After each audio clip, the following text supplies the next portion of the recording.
তারপরেও জোর করে ক্ষমতা ধরে আছে, ওকে জুতা মারা হচ্ছে, তারপরও বাংলার ক্ষমতা ধরে আছে। এই জঙ্গির শরম লজ্জা বলতে কিছু নাই।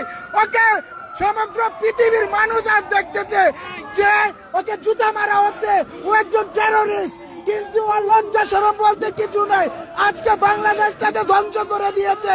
বাংলা